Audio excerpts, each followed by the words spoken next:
Brewtallyspeaking podcast is proudly sponsored by Rockabilia.com.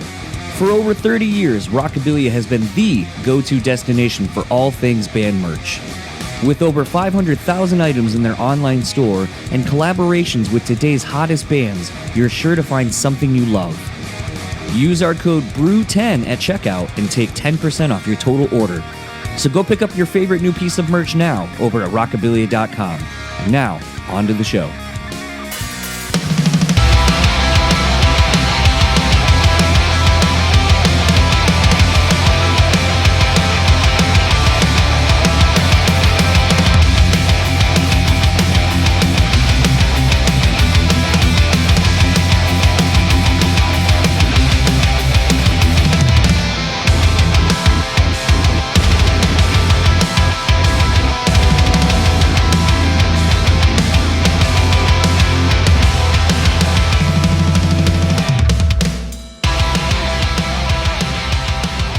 What's up, everybody? Welcome back to another episode of the Brewtallyspeaking podcast. I am your host, John, and this episode's guest is Nathan James, whose debut album, Hollywood Mortician, drops this Friday, July 11th, via Crowdkill Records. This was really a no-brainer for me, having Lorenzo on, getting to talk about founding Crowdkill Records, what the label was looking to do, obviously with Nathan being the first to be signed to the label. A lot that I did in that episode with Lorenzo, when the opportunity to have Nathan came on, it just seemed very obvious that I wanted to have somebody because I don't think I've ever talked to someone that is the first signing.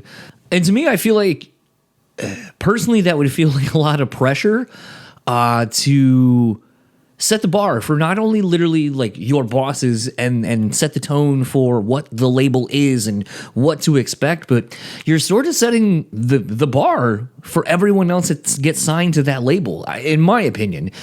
And I feel like that either is a position that will push you and drive you to be everything that you know and that you're supposed to be, and that you feel you are inside, or potentially the pressure of all that would make you crumble. And if you've ever listened to Nathan's music at all, it's sort of really refreshing to see someone who just is coming out the gate as a newer artist, quote unquote, that just doesn't give a fuck about playing the game. And I would be lying if I didn't think that it needs to happen. Like, back when I was growing up, he had a lot of bands and these bands are kind of not what they were, like, as far as being scary and stuff like that. But it's like, I think of bands like Motley Crue, that when I went back and thought of Motley Crue, like, they were a scary band. They were doing things and had a look about them that just wasn't popular in the mainstream at the time, and was sort of the youth coming up and breaking into the mainstream. Even something more of my actual era of growing up would have been like Manson. Like, I remember when Portrait of an American Family came out and people were like, yo, this shit is fucking wild. And then even to like The Smells Like Children, and more to the point, when Antichrist Superstar dropped, like, I just remember it being like, holy shit, what the fuck is this?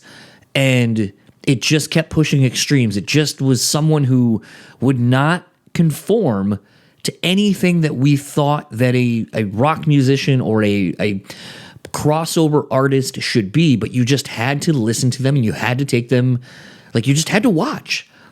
And I think Nathan's got all of that. And I think for me, the thing that I kept locking into is like, it makes sense that he's making the kind of music he is, where he's pulling from all these different genres and influences and making them his own, because he has a different lens that he's seeing everything through. Because I think of him as a photographer and what he's been able to accomplish on that side of his career, that it's like, how can you not approach your own career and your life from a differing perspective? Because that's sort of, as far as I know from any of my photography friends, they just see things that I don't see, that most of us don't see, because they're always looking for a different vantage point and a different thing to take a photo and present it as they see it.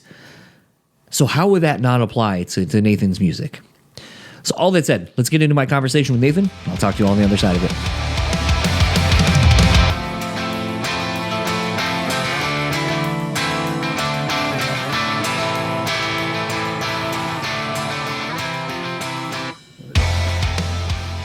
So I kind of wanted to start off with something because I had Lorenzo on a little while ago, and obviously Crowdkill Records is a new record label, but it's not new with the pedigree of who's behind it and who the experience that they've gained over their own careers. What is it like being the first artist signed? Is there any pressures you felt being the first, or is it kind of like being the first kid picked for a sporting event where you're like, fuck yeah, I'm the shit, and I knew it? Like, well, I met Lorenzo and Anthony, with Crowdkill Records before they made a Crowdkill Records, and I knew their experience and their knowledge in the game, which is what it's all about. You know what I mean? So I felt comfortable because I know their experience and I trust them too. And that's the biggest thing, is going into business with somebody you trust and feel are good people. And so yeah, that was my biggest thing. It was just, I don't care how long the label's been established, because that doesn't mean anything. I care about the people behind it, which is everything.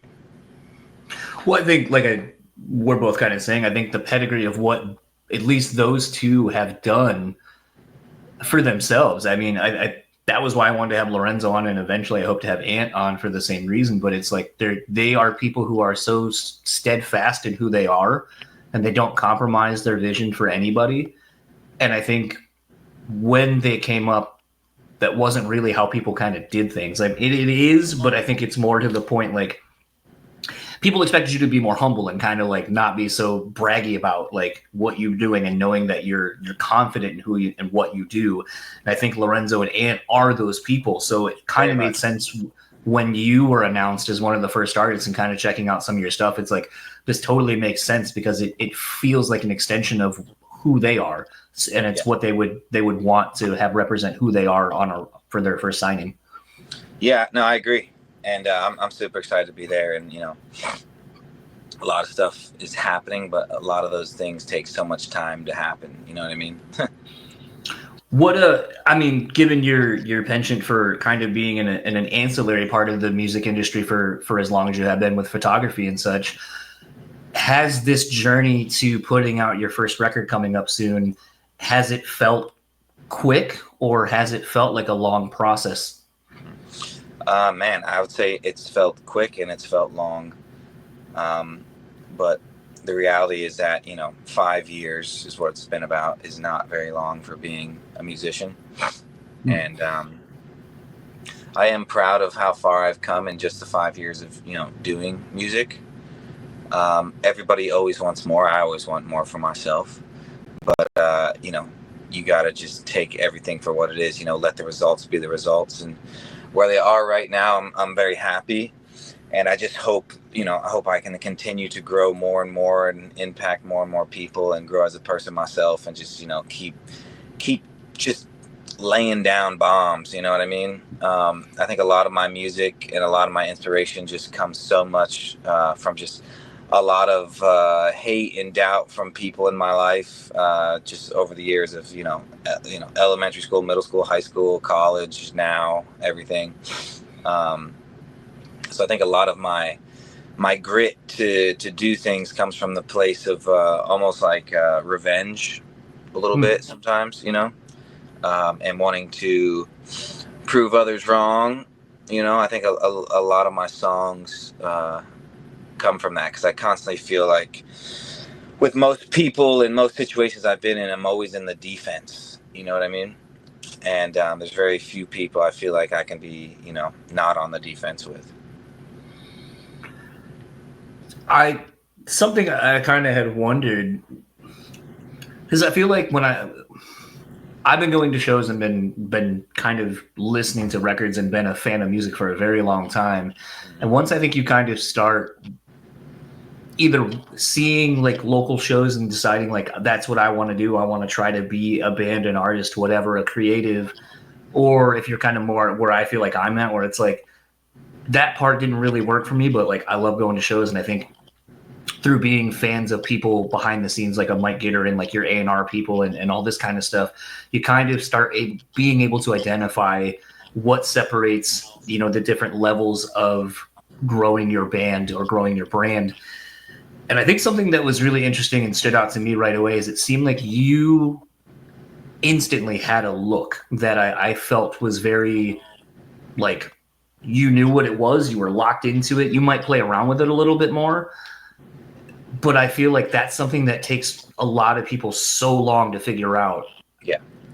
How important was that for you to get that down right out the gate, so that way your visuals match maybe the intensity and everything that you were looking to do musically? Yeah, I mean, I think it took a little time, but I also think it came fast too. And the whole like aesthetic of my look really just came from like, hey, um, how can I stand out so much to be like, there's no, contradiction of, is that one person? No, it's just obvious that is that guy. And, that was my whole thing of just trying to figure that out and make it be true to myself, and that's how like the whole my silver face or the chrome face came about, and the chrome hair and all that, and the contacts. I just wanted something that just felt unique to me. Then I, like you said, I play around with the looks. I redevelop them all the time. Like there's some stuff I've done in some music videos that aren't even released yet because the songs aren't out yet. But when people see them, they'll see how these certain things have been recreated. It's the same thing, but it's recreated.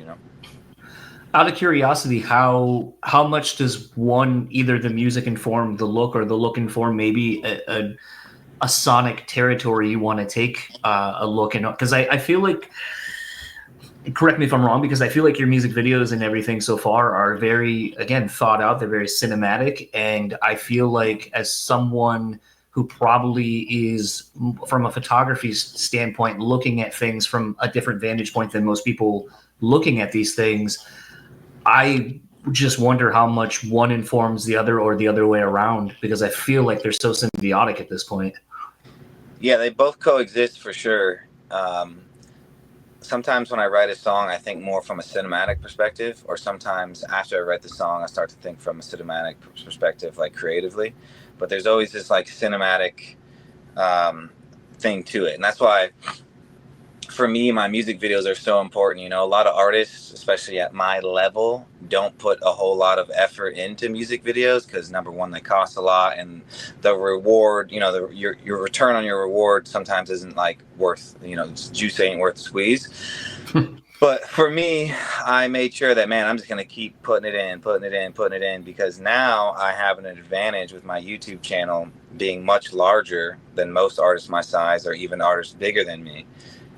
Because a lot of artists, even the ones who are bigger than me, they're having to release their music videos under the label's YouTube channel, so they're never building this YouTube audience. And I'm about to hit 100,000 subscribers on YouTube, and that's great. And so, like, sometimes my music videos will do more, views or streams than my actual, streams, or they'll do the same or a little less. But regardless, whatever they do, it contributes a lot to my brand and me and my brand awareness and growing and spreading, the name and what I do. And not only that, not only are you hearing the song, but you're also getting the visual element of it too, which just sticks and ingrains harder in, people's minds when they get to experience both of it at the same time. Well, I feel like that's sort of a lost art in the truest sense of the form. Like, I think back to like when Mudvayne first came out with Dig. Yeah. And I remember like casuals who weren't into metal or anything like that. It's like, I remember them being like, have you seen that video with the guy with the bullet fucking hole in his head? Yeah. And the long thing. And it's like they were describing the band. Yeah. Couldn't tell you who it was. They couldn't tell you anything. Like, they're like, I think there's like guitar. I don't know. It's the guy with the fucking bullet head, and he screams. Yeah. And it's like, when I think of things like that, it's like, that's the kind of thing that I feel like has been missing, where it's like the music's there, but the visuals have to be there, and it has to be kind of a full package. And I feel like you're saying, I feel like a lot of bands are just in such a fucking hurry to do things, and it's just, well, we got to get a song, and we got to make a video for the song just to have it out there. And it's like everything feels like such an afterthought, and it's to me, it's refreshing to see someone seemingly understanding that all the minute details of everything involved fucking matter. Yeah, I would say this: music in 2025 right now, as upcoming artists in 2025 lack the creative right now. It's all about just putting out the song, making short form content, and that's it. There's no real effort in like developing what your brand is, and a music video speaks and does so much, and just, you know, illuminates volumes on like what this artist or band is about. And I think with me, I'm slowly building brick by brick, but it's going to be a long-term thing that really lasts, you know. And I'm just going to continue my, you know, consistency and my creative, and try to enjoy this process, because if you don't, it'll drive you fucking insane. You know. But yeah, what I'm doing is working. Sometimes it goes faster, sometimes it's a little more steady, but there's always growth somewhere. So just taking it for what it is day by day and waiting for the next real big burst, you know. How hard is it to, because I feel like in your position, obviously you want growth, you want it to be organic, you want it to be quick. How aware are you of if it goes quick? Like, because obviously, like, you know, I've had some other people on that have had like quote unquote viral moments, but it usually tends to happen when the band has nothing to do and it just happened by happenstance. And it's like, couldn't really capitalize it because we didn't have a single, we didn't have a tour, we had nothing going on. That happened and it just kind of came and went. When you have these moments, is there trepidation on too much too fast? I think there definitely can be, but in the case of me, I am fucking ready, you know. I really believe in like, stay ready so you don't gotta get ready, you know. Like I got all the gear, the equipment, the team, everything I need to fucking go do an arena tour right now, you know. I would be ready, you know. So yeah, I'm definitely someone who's, you know, 9 out of 10 times more so over prepared than under prepared. But that's just how I am. And yeah, so I'm always, you know, in the mode of stay ready so I don't have to get ready. One of your last tours you ended up doing, you know, you're playing alongside potentially some of your influences and stuff like that, and some people that have been around for, you know, a decade or more at this point. Are you someone that gravitates toward trying to get as much information off of somebody, so you, again, to kind of be prepared for whatever may happen? Trying to get as much what? Information, you know, like I know if I were in that, yeah. 1,000 fucking percent. Oh my God. Yeah. I like try to soak that shit up, because they've already been through all the bullshit. So they could tell me in fucking 2 minutes what might take me fucking 3 years to figure out. So I'm always trying to, you know, with people who've been in the game longer and have more success, I'm always like, hey, what do you think? What do I do? What did you do? What's your advice to me? What are you seeing that I could be doing better? You know what I mean? I'm just trying to get as much as I possibly can. What do you think so far in being out in the road? Maybe what's something that was reaffirmed, kind of touring and kind of getting to starting to build the scale of what you're doing in a touring sense? And maybe what's a piece of information you've gotten from somebody while out on tour that kind of you felt has really helped you? You got to have a good crew. That's the biggest thing. You know, you're on the road, you're living with people for 30 plus days. People got to get along. People got to be on the same page. That's the biggest thing, you know. Fuck the performance. Just living on the road with people on show to show and loading in, loading out. Everyone's got to be on the same page. You know, outside of that, when it comes to performance, you know, which is what the audience only sees and only knows about, you got to crush that every night. They can't know if there's any bullshit going on with, you know, the crew and traveling and just bickering. You know, they'll never know. You know, so the biggest thing is that show, that performance, that 30 minutes, that 45 minutes, an hour longer on stage is got to be fucking A1. And then after that is where like your mental comes in, and just, you know, how mentally good is the tour, and how physically challenging is the tour, and having a good, helpful crew where everyone is on the same page, a good team, is absolutely everything for you being able to get on that stage and perform well and not feel stressed and exhausted, because it is an exhausting thing to do. So you don't want to add more, you know, unnecessary stress to what touring already is, you know. I feel like that's such I'm trying to figure out if that's my side of things that's kind of clicking, or if it's on your end. Man, I don't know. Maybe just a second to look. So aside from those technical difficulties, actually that probably speaks a little bit to what you were just saying though, with just kind of having a crew that's ready for whatever.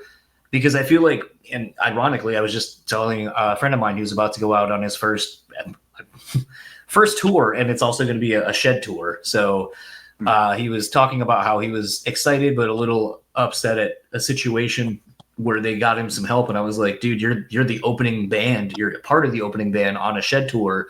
Don't take it personally. Like, you guys need to like not be late, not have any problems, and if there is, like, your job just needs to be to run as smoothly and get things going as quick as possible. So I wouldn't take it as a slight. I would take it as just like we need to be ready for anything and everything. So to hear that you're already kind of in that mode too, it just seems like that's where touring is now, regardless of what size band you are. Like, you just have to be professional at all times. Yeah. Also, too, touring's so political, right? And when you're a bigger band, it's not up to always just the artist. There's managers, there's booking agents, there's fucking friends, there's, everyone's opinions, the bandmates' opinions. You know what I mean? So-and-so did a favor for this attorney, so that own attorney is trying to get the favor back to this person. You know what I mean? So getting good touring slots is really hard. And that's why I want to be so self-sufficient, meaning I can headline my own tours and sell them out and not give a fuck about anybody, because I'm just so fed up with like the industry shit and like play the game and the rules and just like, play the game, play the game. I'm just not a person like that. I have opinions, and I'm honest and I'm verbal about those things. I don't just shut the fuck up and like be fake and just play the role that I need to play. And I'm just sick of that. So I just want to just literally blow the fuck up and act like I ain't know nobody. Like, that's the and just choose who I fuck with. You know what I mean? And just so many pussies in this industry, and just people just two-faced and fake, and I fucking hate it. I hate it. And I hate that it's that way. And I want to be my own massive fucking artist that can sell out big tours and bring on other bands and people that I think are genuine, real, aren't chameleons for whatever situation's going to benefit them. I want just real motherfuckers. I am that person, and I've been that way in most of my working adult life. Mm-hmm. And I have always, when people, doing job interviews, doing sort of the superficial shit where it's like, you can see what I've done. Like, I don't know why we needed to do this. Either my resume speaks for itself or it doesn't.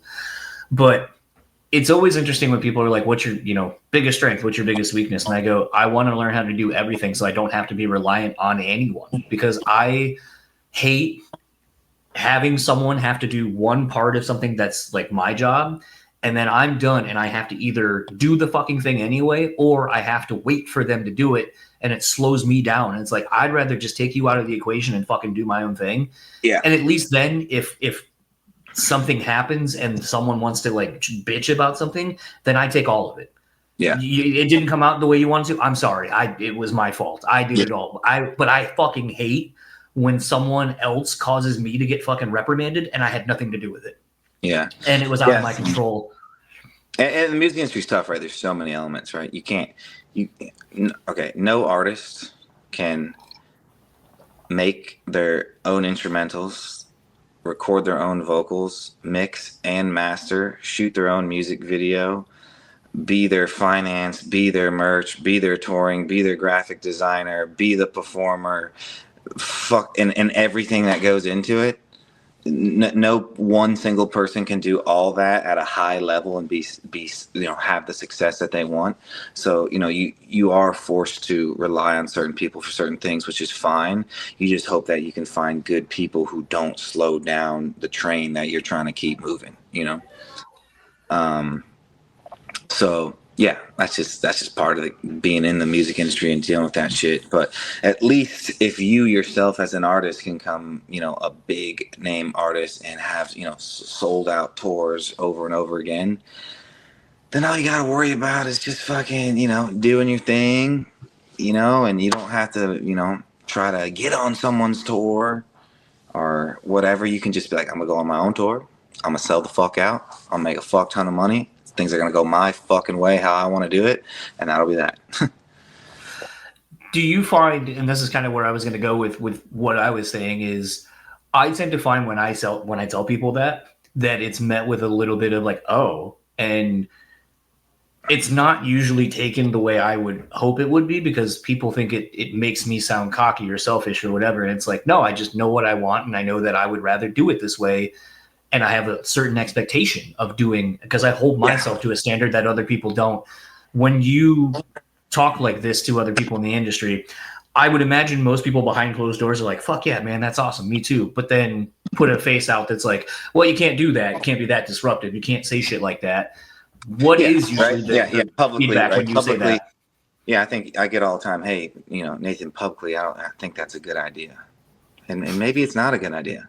Maybe it's better to shut the fuck up and play the game and act like everything's cool and you have no opinions and you're best friends with everybody, and that's why it's so hard, right? Being a smaller artist who hasn't actually made it yet, it's really hard to be how you want to be because you're still trying to make it. And sometimes in order to make it, you gotta fucking, walk softly before you start just speaking your opinion like Ronnie Radke. You know what I mean? Ronnie Radke is so fucking massive. He can do and say whatever the fuck he wants. It doesn't matter. And he knows that, And that's the size of a level that I want myself to be at one day, where I can just do whatever I want and I can say whatever I want to say. And, it's just, but again, double-edged sword. Me doing that now could be super detrimental to my career because I haven't made it yet. You know what I mean? I can't just be burning bridges and doing out-of-pocket shit. You know what I mean? But then again, right? Maybe that could help me. You don't know. So it's just this double-edged sword of you don't fucking know until you know. This might be a really weird question, but I mean, it seems like we're just kind of gloves off talking shit at this point, so I love it. Do you feel that, and maybe Lorenzo and Ant are the perfect people to kind of help keep some of this from getting to you, but do you feel like there's resentment potentially from a lot of other people that you're able to do so much on your own, and that I'm sure there is, right? Every single fucking person who's doing anything remotely successful has people who are hating behind closed doors, And it's like they always say, your biggest supporter is someone you don't know. Your biggest hater is someone you do know, And that's just the real shit. But again, I don't care about none of that shit. And I'm not someone to start drama, but I am a motherfucker to finish it, So I am not going to go start in drama with someone just to start drama with someone. But if someone attacks me and I am attacked and they are, threatening my being or my family, trust me, I'm going to fucking end that shit. I think it's, like I said, it's kind of refreshing to see someone be authentically who they are. And I think in this day and age now, it's so easy to kind of see through the bullshit. Mm-hmm. I think anyway, maybe it's my age, being 40, being around a lot of people working in the bar industry still, where it's just like, man, there's so many people faking the funk, and you can tell right away that it's just like, you're trying too hard, man. And that was something when the announcement of you getting signed to Crowdkill and kind of hearing rumblings of you, like kind of in the underground a little bit, just because like a coworker of mine's big in the Juggalo scene. So he's been like, yo, have you heard of this Nathan James dude? And I was like, I have. I'm always surprised at what kind of gets into that lane, because I feel like it's so insulated as far as the style and the artists that are kind of, if you're not on like Psychopathic, if you're not on, Twisted's label and stuff like that, it's not a whole lot new gets in. So when my coworker was talking about you, I was like, oh shit, it's like you're really making some noise outside of like what I do in this realm of like alternative kind of whatever everything is kind of being now, where you're pulling from a lot of different genres and so forth. That to me, like, that's something where I'm like, man, you really are shaking up the space if they're listening to you, because those are going to be the people that will fuck with you for life. As far as I've seen. So how has it been to kind of traverse into the quote unquote Juggalo world? I think it's great. I mean, I just saw on a Loudwire interview, Shaggy 2 Dope, from Insane Clown Posse, right? They were talking about new metal, both from the past and modern in 2025. And, he was just shouting out me, City Morgan, Kim Dracula, and just saying how, like, you know, he's just really fucks with my shit and what I'm doing. And that's a huge compliment. You know, those guys have seen a lot of music, been to a lot of shows, seen a lot of people, a lot of different decades. And so that's a big compliment. That's a big motivator for me to just keep doing what I'm doing. And, you know, how I feel about myself as an artist is I just want more ears and I want more eyeballs on my stuff because I feel like it's fucking great. And I want more people to hear it and see it.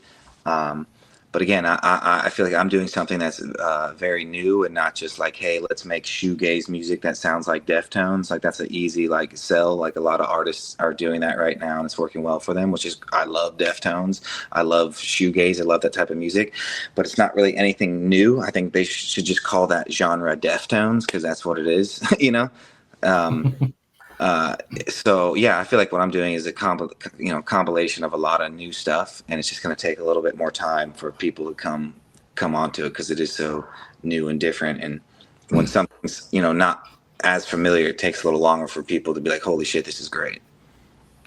I think what's exciting from a older like person like myself that has been around for like, you know, a band like Deftones, or even more to the point. Yeah, Deftones is it is fucking wild to me to remember when nu metal was coming out, and sort of, I've always said it was an absence of a genre. It was almost anything and everything was technically nu metal, and it became a dirty word. Now it's come back 20 something years later, and it's almost like a new thing, no pun intended.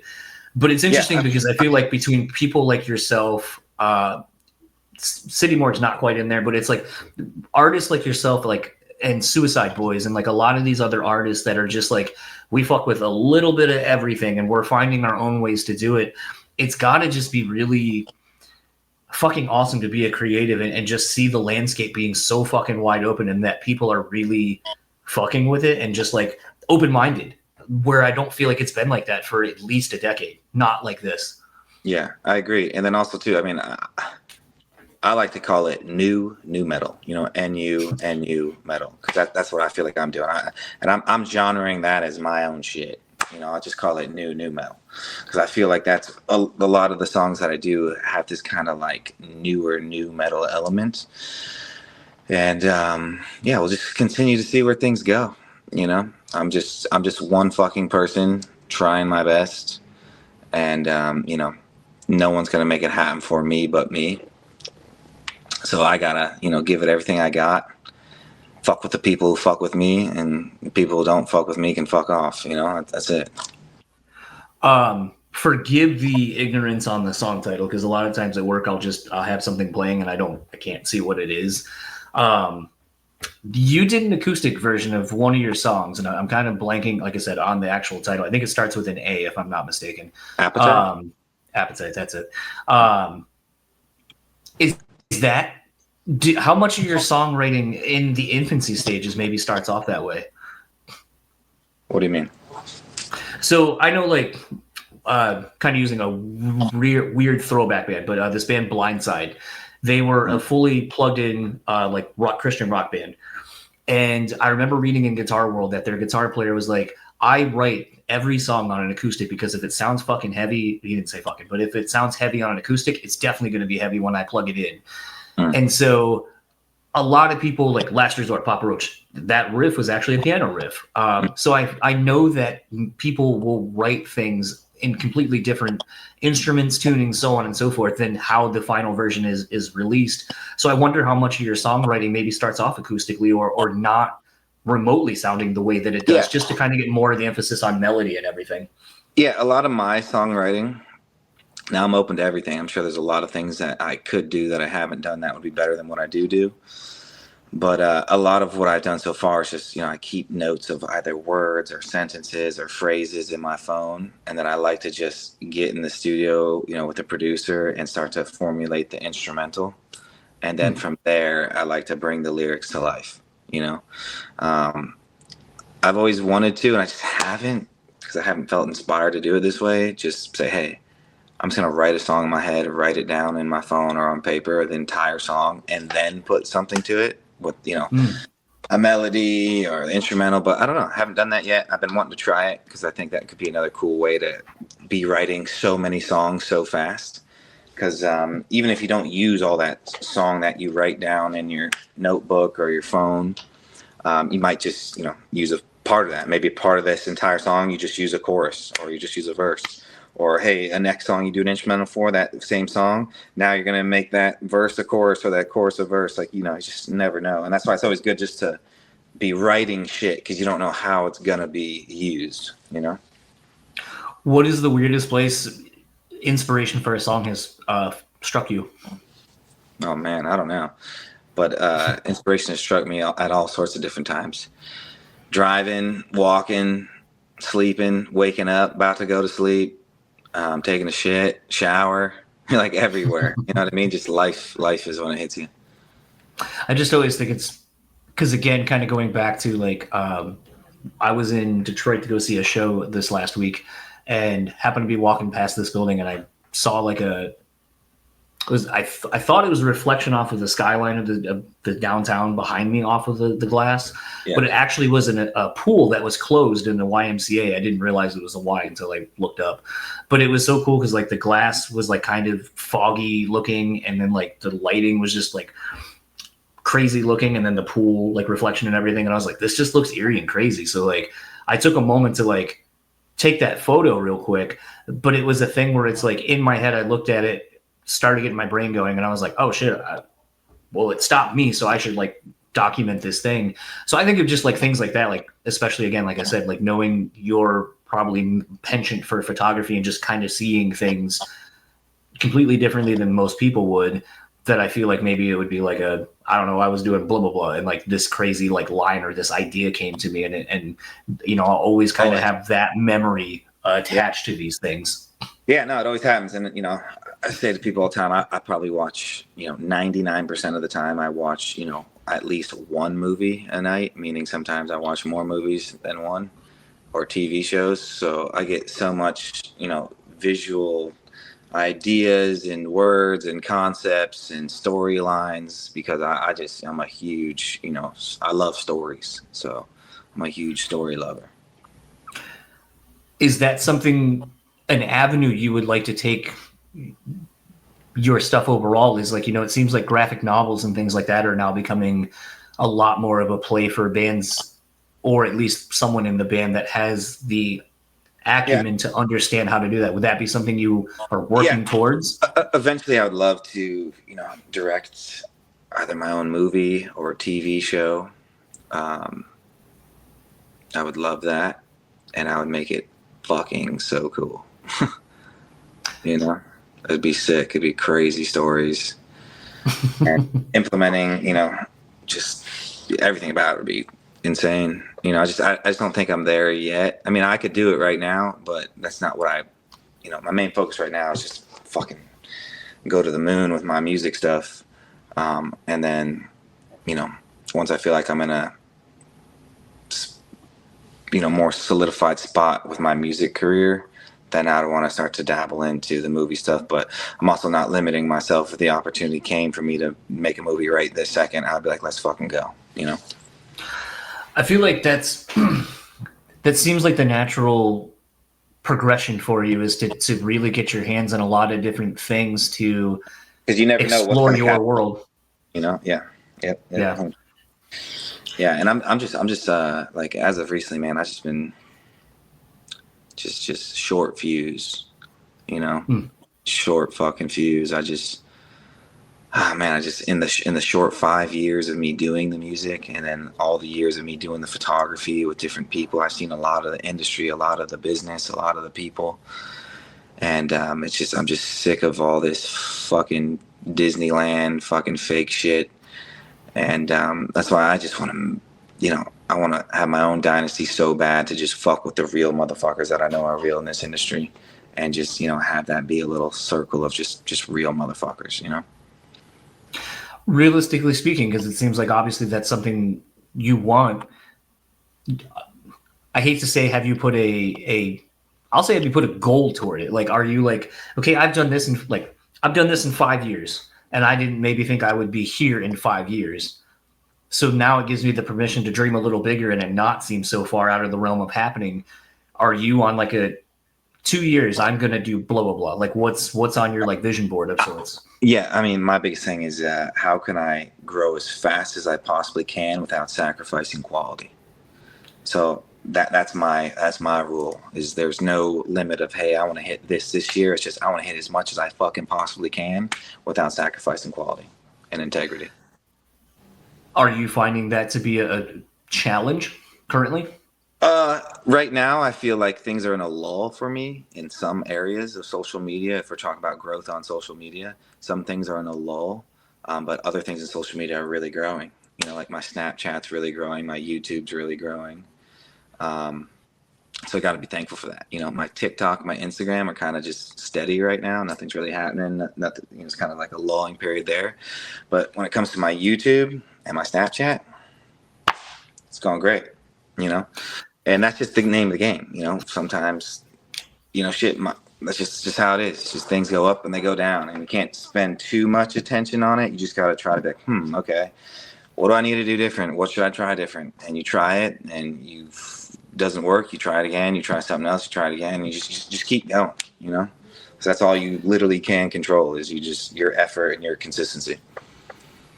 I think it's been wild. In the last like 2 weeks have tried to get back on the TikTok thing because I just don't understand it, and I know it's me and I know it's my age, but it's a thing where it's been funny like today because I'm still trying to just figure it out. Like I'm trying to figure out for what I do, how do I work in this world that doesn't seem like it wants to focus on anything long form.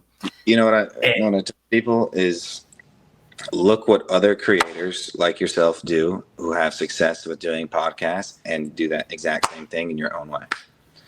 That's the best way to do it, you know, because if it ain't broke, don't fix it. So just like me, you know, you got to look at what are other successful artists doing on TikTok? What is their content like? Why is it working for them? Why do I always see that when they do this type of video, it doesn't work? And when they do this type of video, it always does work.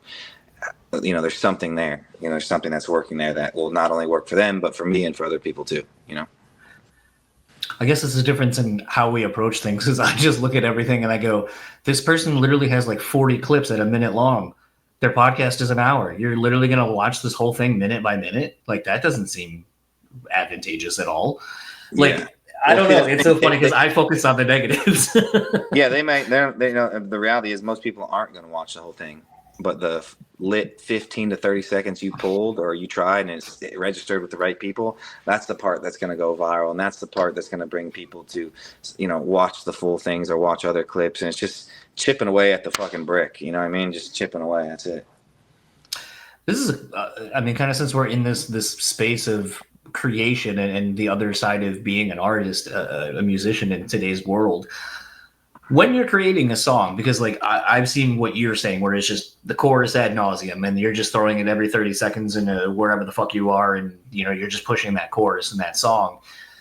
When you're writing something and you have maybe that thing that you think would be like a hook, like a guitar riff in the verse or something like that, do you think like, ooh, I need to keep this kind of not that you need to keep it short, but like, are you thinking or aware now in today's world of like, that would be a really cool thing to use for a clip on whatever it happens to be. Like, do you think like that at all? Yeah, I mean,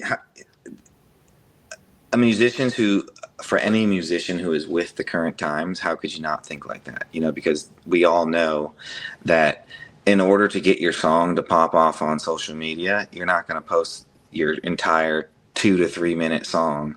You're going to post, you know, 15 to 30 seconds of it. And that will then catapult people to say, wow, this sounds good and sounds cool. Let me check out the rest of this song as well as this rest of this other artist's songs too, you know? But when I'm writing a song, I'm not like thinking of that. I'm just like, okay, I'm just trying to make a great song. And if my goal is trying to make a great song, all those little moments will be there, you know? Yeah, I was going to say, because like jamming with some different people over the years, like sometimes you'll have that thing and you're like, that riff's cool. Yeah. But like you were saying earlier, where it's like with the idea of just keeping ideas where you're like, that doesn't work for that verse. It actually would be a way better chorus riff. And then you build around it and pull some other pieces or start working on it. But it's one of those things like I know I've been in that room and I've had that moment where you're like, that's something.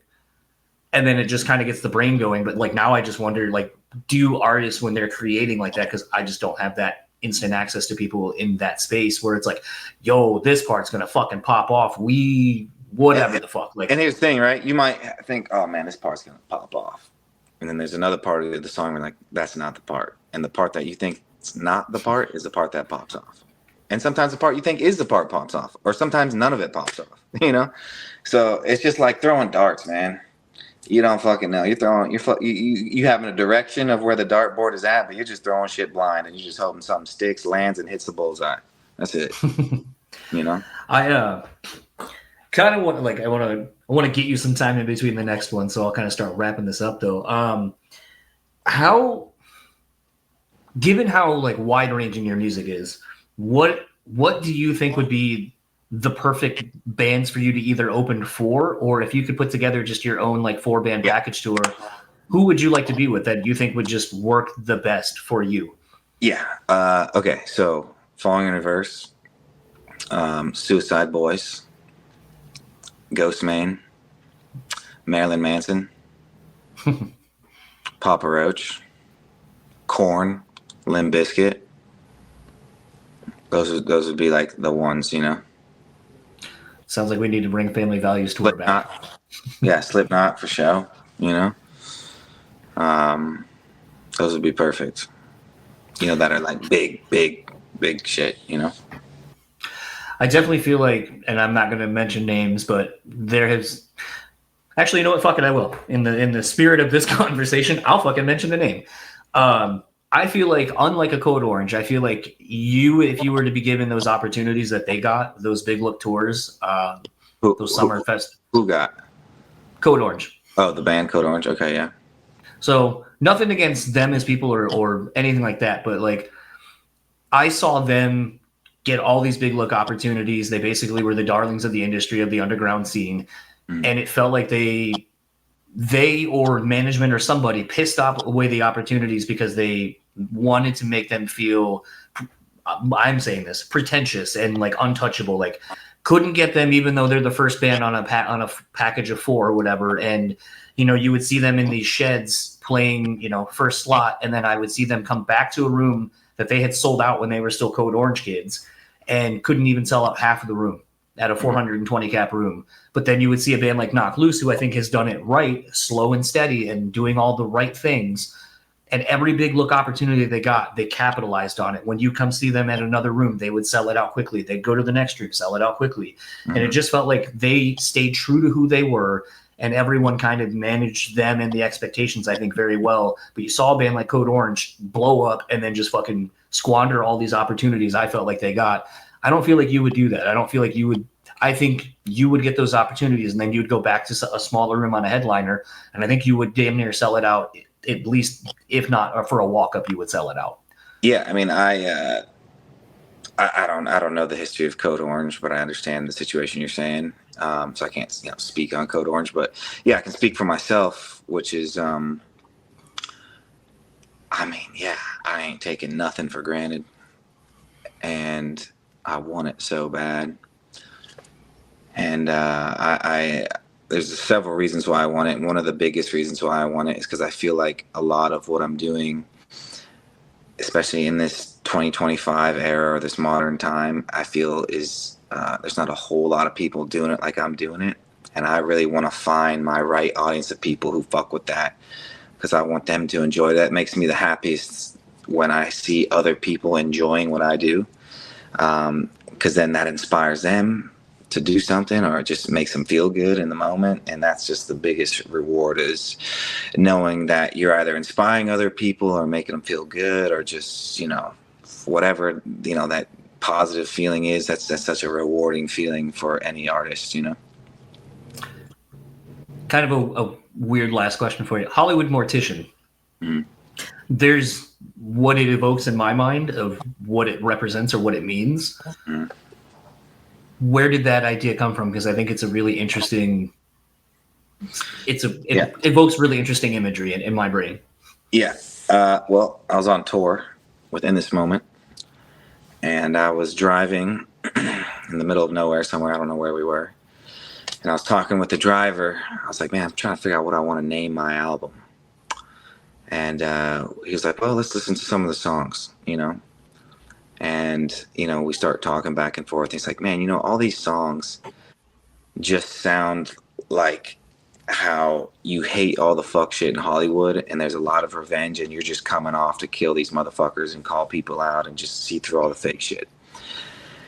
And that's where we, and then we start talking about like my image and kind of what I look like and represent, and it just kind of came about of like, the Hollywood Mortician, and that's how that all kind of came to play, of hearing the songs that are going to be on the album, knowing me as a person, knowing my imagery, knowing my thoughts, and just where I live and what I've been through, and just those two things just kind of came together as one thing. Good to know that my thought wasn't entirely far off. If you don't mind, I kind of thought from listening to, like, when I thought of those two words, it's like, okay, like, what do they do? Like plastic and fake, and Mortician is someone who kind of, will cut bodies open and cut through. And so my way of looking at it was like, you're taking something that, most people want, the fame, the glory, all this kind of stuff, the fakeness, cut all that out, and you're kind of Frankensteining the pieces you like, which I think you're doing musically, but then you're discarding all the stuff you don't. And it's like, to me, like, that's what it evoked when I like first saw that. And I was like, if that's sort of in right on the nose. Yeah. Right on the nose. So that's it. Good to know that my mind wasn't like totally off with the songs or the album title. Yeah. Absolute last question for you. Album comes out in a little over a month from when we're doing this. I love to kind of talk to people before the album's out, because it's still yours. No one has heard the whole thing. Yeah. What are you most excited about everyone getting to hear when it's finally released? It's just gonna feel so nice to just have a body of work, 12 songs. Some of those songs are already out, but there'll be I think 5 unreleased songs when the album comes out, which is great. And it's just going to feel nice. I feel like there's a nice combination of just, fuck you shit. There's a nice combination of some lovey-dovey, softer stuff, but still not soft, still hard, but softer.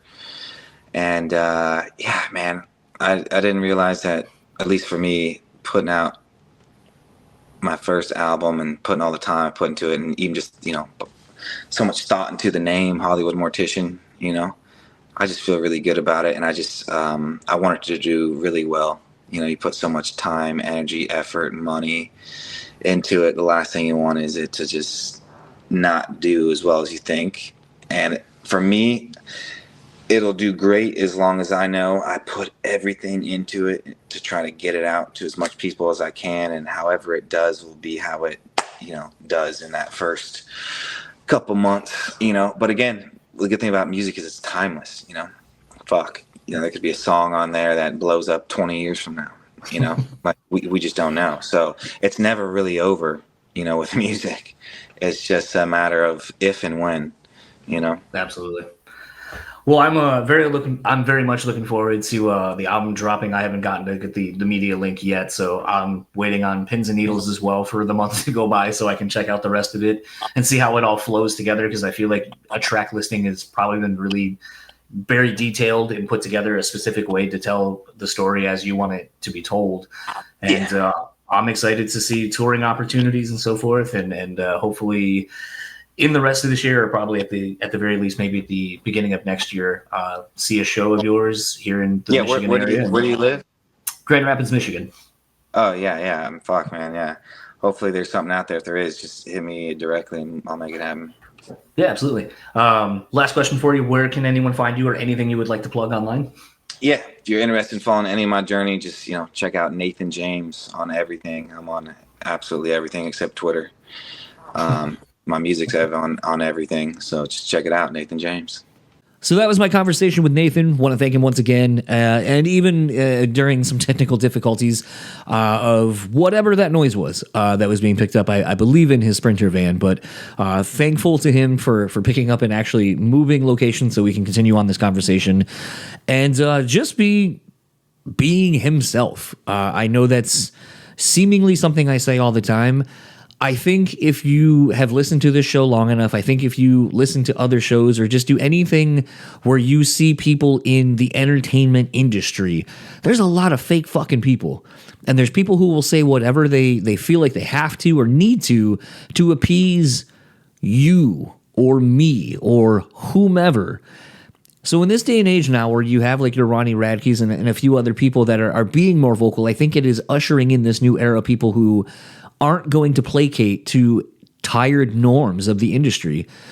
And if I'm being completely honest now that I'm sitting here thinking about it, that's probably exactly why Crowdkill is the right fucking label and the right people to work with Nathan, because everyone associated with that label that is working with and for Nathan, they did the same thing when they all came out. Ant, fucking Lorenzo, like everyone there did shit that wasn't what the norm was at the time in the music industry and the heavy music industry. So to have someone that is kind of a provocateur and just doing shit because it's what they want and it fucking works, it's really refreshing to see. And I'm also going to take a minute to clarify something I said, because I want to make sure that I don't think Nathan necessarily understood where I was coming from this. So I'm going to take a few more minutes to explain it a little bit better as quickly as I can. My comment about Code Orange is basically this. In a nutshell, Code Orange and Knocked Loose basically kind of came around the same times in the underground scene, kind of getting, some buzz about them if you were kind of into bands that they were touring with. And I think my big thing with seeing how Code Orange's career kind of played out is more of this. Like, obviously I made the allusion to how they would get these big look opportunities, opening for Slipknot, opening for Korn in sheds. And, then they would try to go do their own headlining runs. And at least from what I saw here when I would go see the band here in Michigan, and when I would have friends that would go to see some of their off dates as well, and just some of the other headliners, they weren't doing well. Not as well as you would think a band that was as big as they had gotten, at least from a press and publicity standpoint, which we can argue all day long that shit isn't real. It's not tangible. But it also just seemed like for everything that Code Orange tried doing to be quote unquote uniquely them, like it just seemed like they just made every wrong decision. Like, you kept alienating the fan base you had on the previous record. So when you go from I Am King to Forever, you were building. While I understand they added more electronic elements and so forth and were expanding their sound on Forever, they just so went down, like doubling, tripling down, that industrial and 90s like style stuff was going to come back, which it was, but that wasn't what became the hot thing. And I think that was the problem, is they would just make these super drastic decisions and then go, we think this is where it's going and it's what we're interested in, which I get that, but you just kept doubling and tripling down. And then when Underneath came out, it alienated the people from the first two records. Then when you go to What Is Really Underneath, I think it alienated a little bit of the people from Underneath to then come all the way to The Above. It just seemed like the band had a lack of identity. Like they just couldn't figure out who they were, and it kept changing, and the fan base that they had previously just wouldn't come along. Now, add on to that, and again, this is my perspective from what I see, with people in the industry that I knew trying to like get press and so forth, and the press that they were choosing to do, I just felt like the industry was trying to make them insulated from everybody else that kind of helped build them. And it just made them come across like they were pretentious or that they were better than. And I think that hurt them. And you then adversely see what Knocked Loose did. And Knocked Loose basically took all the right tours. They expanded their sound slowly while integrating new things and never really alienated the core fan base, but were bringing along a new one as well. And every time they did everything, it just kept getting bigger and bigger. And when they would go do these big look tours, they then would go off and do their own, and those would sell out, and they could play bigger rooms and bigger rooms and bigger rooms. And it just seems like they did it right. And I don't know if it's solely from a management or something perspective. Like I feel like it's got to be either a manager, a publicist, or all the above that kind of steered them, both bands, to have success and to ultimately, I think, fizzle out. And it's real sad, because I really wish both bands would have had equal success, because to have two bands that would be at the level of Knocked Loose right now and just taking the industry by storm, I think would be great for the scene. But unfortunately, maybe those pitfalls are going to help Nathan. Maybe if Lorenzo and them are looking at like what I just literally laid out, maybe they will then be like, hey, we've seen how we know from our own mistakes, we know from our own successes, this is kind of how you should go, and we're going to try to do this so this doesn't happen over here, but you have more of the prolonged, sustained career that like Knocked Loose is having. And then we can get you to be on those shows with, Falling in Reverse or some of these other bands. But I also think Nathan is one of those artists that could cross over and go do a Gathering of the Juggalos, go do a Danny Wimmer Presents Festival, go do, if Warped Tour is around, a Warped Tour, and dip into all of these things that he is showing in his music and just keep growing the fan base. And to me, like, man, that is exciting and scary, because like this dude just, as you heard, he knows who the fuck he is, and as he quoted Riff Raff, my main goal is to blow up and then act like I don't know nobody. Like, god damn it, he as soon as he said that, I was like, fuck, all right, I know what you're about, and I think he's gonna get there. And to kind of be here right at the beginning of everything, the first album dropping, like I said, the album comes out this Friday, July 11th. Please go pre-order. You still have time to do such. When it drops, stream it, support it. I'm really intrigued to be kind of, like I said, at the ground level of whatever this career is going to be.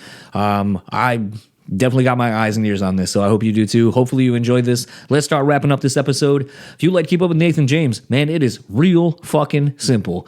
That's NathanJames.com. That's Nathan James, Facebook, Instagram, Twitter. Follow him. You can follow me. Real simple. BrewSpeak on everything else. Rate, review, subscribe. You know why that's important. Please support the show however you can. Word of mouth is key.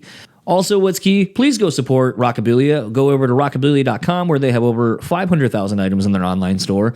You know that they're doing collabs with some of the greatest and hottest bands of today. And that happens at least once a month. And you can use our code BREWtally at checkout and save 10% off your total purchase order. What's not to love about that? I ask you. So, for the Brewtally Speaking podcast, I am John, and I'll see you all next week, where I had Paul Booth for a quick chat. That was a lot of fun. Really excited to get that one out to you. There is a pretty funny story I've been waiting to drop and let people hear. I'll see you all next week. Enjoy the rest of yours.